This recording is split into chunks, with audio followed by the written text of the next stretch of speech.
9월 1일 뉴스K 시작합니다. 첫 소식입니다. 여야가 내년 총선 선거제도 논의를 두고 진전을 보이지 못하면서 새누리당에선 비례대표 의석을 줄여서라도 지역구 의석을 늘려야 한다는 주장을 하고 있습니다. 이에 정의당은 오늘 비례대표 축소 반대하는 동성을 돌입했는데요. 안은필 기자와 함께 짚어보도록 하겠습니다. 안녕하십니까? 네, 정의당이 국회에서 농성을 돌입했습니다. 어떤 이유 때문입니까? 정의당 대표단과 의원단은 오늘 오전 국회에서 기자회견을 열고 농성에 들어갔습니다. 정의당은 비례대표 축소 반대, 그리고 양당이 정치개혁 3당 회담 제안을 수용할 것을 촉구했습니다. 정의당은 기자회견문을 통해 지금까지 선거제도 등 정치개혁과 관련한 의제는 여야가 합의에 처리해왔다며 3당이 동등하게 참여하는 협의 테이블에서 선거제도 개혁을 논의해야 하며 이를 위해 3당의 대표, 원내대표들이 참여하는 회담을 빠른 시일 안에 수용할 것을 촉구한다고 밝혔습니다.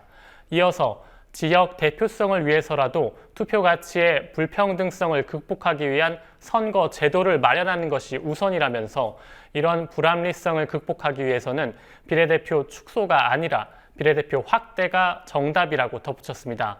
심상정 정의당 대표도 새누리당이 농어촌 지역의 대표성 확보를 핑계로 비례대표 의석을 줄여야 한다고 공공연히 주장하고 있다며 심지어 비례대표를 한 석으로 줄이자는 경악스러운 주장도 제기됐다고 목소리를 높였습니다.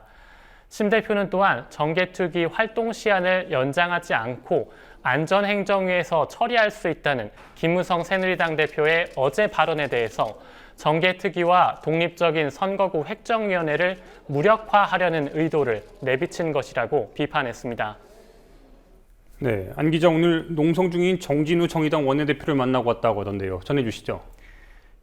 정진우 정의당 원내대표는 농성 취지에 대해서 지금의 선거제도가 다양한 국민들의 의사를 제대로 반영할 수 없는 구조로 돼 있다며 지역구 대표성을 존중하면서 국민들의 지지만큼 의석수를 가지게 하는 비례의석 보장을 위해 새 당이 함께 제도 방안을 모색하자는 것이라고 설명했습니다.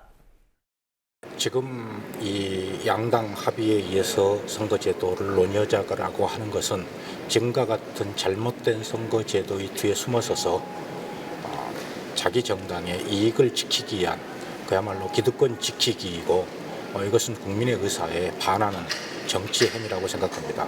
뿐만 아니라 어떤 룰을 만드는 데 있어서 참여하는 모두가 합당한 기준과 논의를 거쳐서 마련돼야지 거기에 참여하는 정당 자체가 배제된 가운데서 논의되는 것은 정치적 야합이고 기득권 지키기에 정말 극치다 이렇게 볼 수밖에 없습니다. 정 원내대표는 지역구를 늘려야 하기에 비례를 줄인다라고 하는 새누리당의 주장에 대해 국민들의 주권 그리고 평등한 선거권 자체를 부정하는 발상이라며 현 제도와 안주에 계속 기존에 누려온 기득권을 누리겠다는 것이라고 비판했습니다. 이건 다시 정리가 된 건가요? 아니면 저희들은 이 지역구를 존중하고 따라서 국민들의 표를 국회의원 정수에 제대로 반영하기 위해서는 비례대표를 늘려서 따라서 국회의원 정수를 늘리는 것이 타당한 방법이라고 생각했습니다. 그러나 의원 정수를 300명으로 하겠다라고 하는 양당의 발표가 있었기 때문에 그 300명의 범위 안에서 최소한도 비례를 축소하지 않는 범위 내에서 선거제도를 논의하자는 것이었는데 지금에 와서 다시 원점으로 돌아가서 농촌의 지역구를 그대로 늘려야 된다고 한다면 그에 합당한 비례 의석수도 늘려서 국회의원 정수를 늘리자고 이야기하는 것이 훨씬 더 진정성 있는 주장이고 그리고 타당한 주장일 거라고 생각합니다.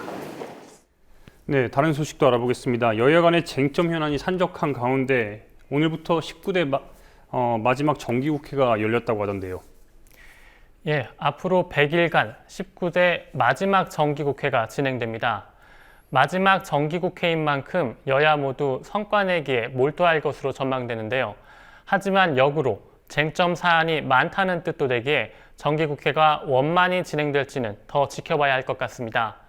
일단 국회는 오늘 정기국회 개회식을 시작으로 내일은 김무성 새누리당 대표의 교섭단체 대표연설, 모레인 3일에는 이종걸 새정치연합 원내대표의 교섭단체 대표연설이 이어질 예정입니다.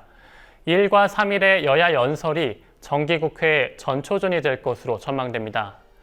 새누리당은 정부가 추진하는 노동시장 개혁 등 4대 개혁 안건을 강하게 추진할 것으로 전망되고, 반대로 야당은 정부 여당의 노동시장 개혁을 나쁜 개혁으로 규정하고 반격에 나설 것으로 보입니다.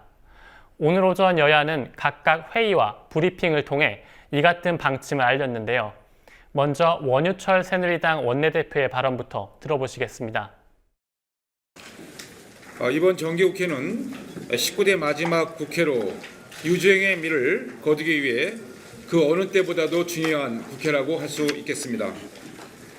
민생 안정과 경제 살리기를 핵심 키워드로 노동개혁 등 4대 개혁을 비롯한 민생 경제 법안, 2016년 예산안, FTA 처리 등 해결해야 할 민생 현안이 산더미입니다. 반면 새정치연합은 박근혜 정부가 경영계의 입장을 대변한 쉬운해고, 임금 삭감, 비정규직 확대 등 나쁜 노동개혁을 추진하는 데 발맞춰서 경총 등 경제단체들은 법제도 개선까지 요구하고 나서 후한무치의 극치를 보여준다고 비판했습니다. 네, 요즘 이것 때문에 치열한데 특수활동비죠. 특수활동비 투명화를 둘러싸고도 공방이 계속 이어지고 있다고 하던데요. 예, 김무성 새누리당 대표는 오늘 야당의 특활비 관련 소위 구성 제안에 대해서 기관의 기능을 해체하자는 것인데 과연 그것을 주장하는 것인지 야당에서 오히려 답변해야 한다고 반박했습니다. 김 대표는 또 왜 정보위 결산할 때는 아무 소리 안 하다가 다 끝나고 문제 제기를 하면서 국회를 파행으로 몰고 가냐며 요구할 거면 순수하게 하라고 비판했습니다. 야당의 특활비 공개 요구가 불순한 의도를 갖고 있다는 취지인데요. 하지만 최근 정의화 국회의장이 예산결산위원회 내에 소위를 만들어 논의해야 한다고 말해 새누리당의 입장이 난처해졌습니다. 정 의장은 라디오 인터뷰에서 특활비를 주로 국정원이나 정부에서 사용하기 때문에 그 내역을 100% 노출하는 건 현실적으로, 기술적으로 불가능하다면서도 다만 사회가 이런 것에 대해 점점 선진화돼야 한다고 말했습니다. 우리 사회가 그러한 것이 과거에 쭉 이어져 오면서 점점 선진화되어 가야 되는데 그 내용에 있어서도 그것이 과연 뭐가 있을지 그것을 저는 우리 국회 예결위 안에 소위를 만들어서 그런 것을 한번 담론으로 논의를 해볼 가치가 있다.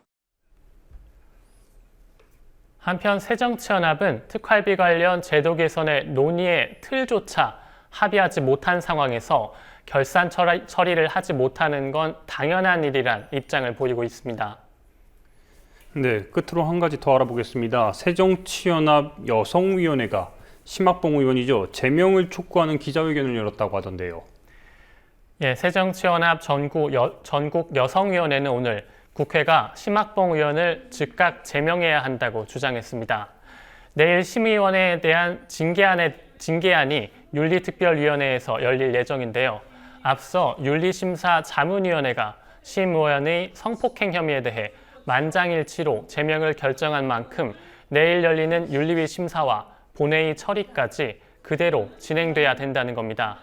전국 여성위원회 위원장을 맡고 있는 서영교 의원은 새누리당은 심학봉 의원이 사건 당시 소속 의원이었던 만큼 제명에 적극 동참하라고 촉구했습니다. 그런데 과거 우리 강용석 의원 때 윤리위 자문위가 만장일치로 제명을 촉구했음에도 불구하고 본회의를 통과시키지 못했습니다. 국회 윤리위에서는 국회의원의 이름으로 대한민국 국민의 이름으로 성폭행 혐의가 있는 심학봉 의원을 국회의원에서 제명시켜야 합니다. 그 사람에게 국민의 세금 수억 원을 드릴 수는 없습니다. 전정희 새정치연합 의원도 성명서를 통해 심학봉 의원은 국회 상임위 회의가 열리던 날 회의에는 불참하고 피해 여성을 유린하더니 국회 윤리심사 자문위 회의에도 직접 출석하지 않고 보좌관에게 대신 소명하도록 했다며 후안무치하다 아니할 수 없다고 비판했습니다. 사건 당시 새누리당 소속이었던 무소속 심학봉 의원은 지난 7월 13일 대구의 한 호텔에서 여성 보험 설계사를 성폭행한 혐의를 받고 있습니다. 게다가 이 시각은 국회 상임위가 열리던 시간으로 국회 업무를 내팽개친 것도 모자라 호텔에서 부적절한 행위를 한 점이 크게 비판받은 바 있습니다. 네, 한 기자 오늘도 고생했습니다. 네.